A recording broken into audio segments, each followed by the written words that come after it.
बात करते हैं 31 जुलाई 2025 की। हाँ जी। दिल्ली में उस दिन काफी गहमा गहमी थी। हजारों एसएससी उम्मीदवार और उनके शिक्षक भी थे सड़कों पर। दिल्ली चलो मार्च था। हाँ, ये विरोध प्रदर्शन जो था, ये स्टाफ सिलेक्शन कमीशन मतलब एसएससी की परीक्षाओं में जो गड़बड़ियां हो रही थी उनके खिलाफ था। अच्छा। शिकायतें गंभीर थीं, जैसे परीक्षा रद्द हो जाना, सर्वर का बैठ जाना, फिर गलत सेंटर मिल जाना, और यहाँ तक कि सुनने में आया है कि कुछ उम्मीदवारों से दुर्व्यवहार भी हुआ। बाप रे। मतलब सिर्फ एक परीक्षा का मामला नहीं था ये। नहीं, ये एक तरह से पूरी व्यवस्था पे ही सवाल उठ रहा था। बिल्कुल। और आज इसी को थोड़ा समझने के लिए हमारे पास कई रिपोर्ट्स हैं। Dynamite news, times of India, the Hindu, economic times, millennium post और रेडिट पर भी काफी बात हुई है इस पर। हाँ, अलग अलग नजरिए हैं। और हमारा मकसद भी यही है कि इन अलग अलग स्रोतों से देखें कि हुआ क्या था असल में। हाँ। पुलिस ने जो किया उसके पीछे उनका क्या तर्क था, और क्या ये दिल्ली में जो विरोध प्रदर्शन होते हैं और उन पर जो पुलिस कार्रवाई होती है, क्या ये उसी पैटर्न का हिस्सा है? बिल्कुल, यही समझने की कोशिश करेंगे। तो चलिए शुरू करते हैं। 31 जुलाई को हजारों की तादाद में ये उम्मीदवार और शिक्षक दिल्ली पहुंचे। मांग तो साफ थी उनकी, एसएससी परीक्षा प्रक्रिया में सुधार हो, पारदर्शिता आए। और इसमें एक खास बात ये भी थी कि कई शिक्षक तो देश के अलग अलग कोनों से आए थे अपने छात्रों के समर्थन में। वो चाहते थे कि सीधे जो मंत्रालय के अधिकारी हैं, कार्मिक और प्रशिक्षण मंत्रालय के, उनसे मिले, अपनी बात रखें। लेकिन खबरें तो ये आई कि उन्हें रोक दिया गया। हाँ, रिपोर्ट्स के मुताबिक जंतर मंतर और सीजीओ कॉम्प्लेक्स के पास उन्हें रोक दिया गया और फिर वहीं पर लाठीचार्ज की, गिरफ्तारियों की खबरें आई। हाँ, ये सुनने में आया कि शिक्षकों समेत कई लोगों को हिरासत में ले लिया गया। पुलिस का क्या कहना था इस पर? पुलिस का पक्ष ये था कि ये जो भीड़ थी, ये कानून व्यवस्था बनाए रखने के लिए जरूरी था कि उन्हें रोका जाए।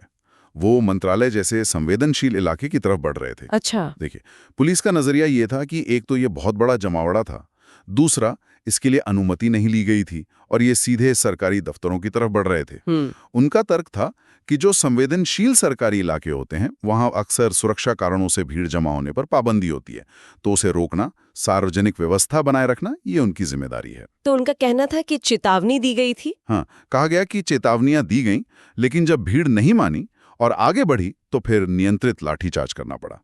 ये पुलिस का वर्जन है। अच्छा, नियंत्रित बल प्रयोग।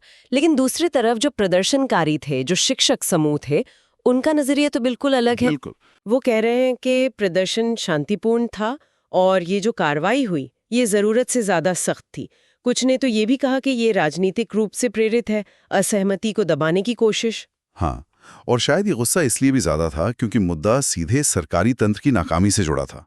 आप सोचिए, सर्वर क्रैश हो रहे हैं, परीक्षा रद्द हो रही है। सही बात है। तो जब सिस्टम ही ऐसे फेल होता दिखेगा तो प्रतिक्रिया तो तेज होगी ही। ये तो सोचने वाली बात है। अच्छा, क्या दिल्ली में ये कोई पहली बार हुआ है या पहले भी ऐसे मामले सामने आए हैं? नहीं, ये कोई अकेली घटना नहीं है। अगर आप पीछे देखें तो पिछले कुछ सालों में ऐसे पैटर्न दिखते हैं। जैसे पिछले साल की बात है, 5 सितंबर 2024 शिक्षक दिवस का दिन था। 30 से ज्यादा शिक्षकों को हिरासत में लिया गया था। हाँ, याद आया। वो मंडी हाउस से जंतर मंतर तक मार्च की कोशिश कर रहे थे। बिल्कुल। मुद्दे थे नई शिक्षा नीति, पेपर लीक वगैरह।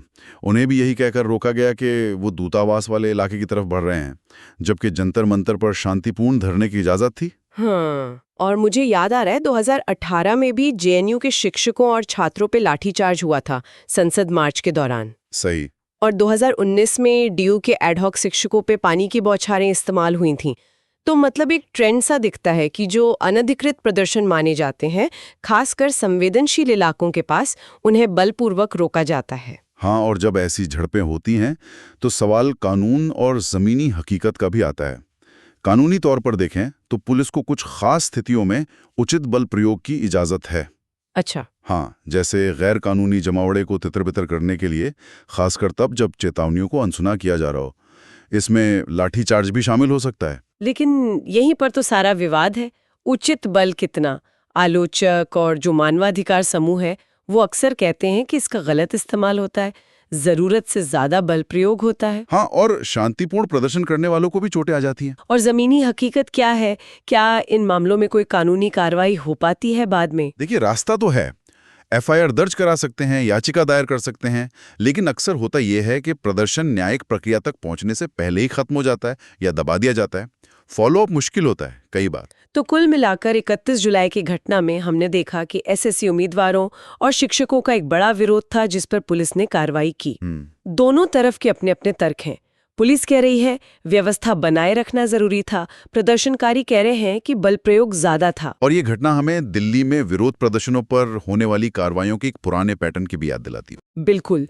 तो ये सब हमें एक बड़े सवाल पर लाके खड़ा करता है ना, कि एक लोकतांत्रिक व्यवस्था में विरोध करने का अधिकार और संवेदनशील इलाकों में सार्वजनिक व्यवस्था बनाए रखने की जरूरत, इसके बीच संतुलन कैसे बने? हाँ, ये बहुत अहम सवाल है, खासकर तब जब ऐसी पुलिस कार्रवाइयों का न्यायिक फॉलोअप अक्सर सीमित रह जाता है। तो फिर असहमति की आवाज पर इसका लॉन्ग टर्म असर क्या पड़ता है, ये सोचने वाली बात है। अगर आपको ये वीडियो पसंद आई है तो इसे ज़रूर लाइक करें, कमेंट सेक्शन में अपना ओपिनियन बताएं और चैनल को ज़रूर सब्सक्राइब करें।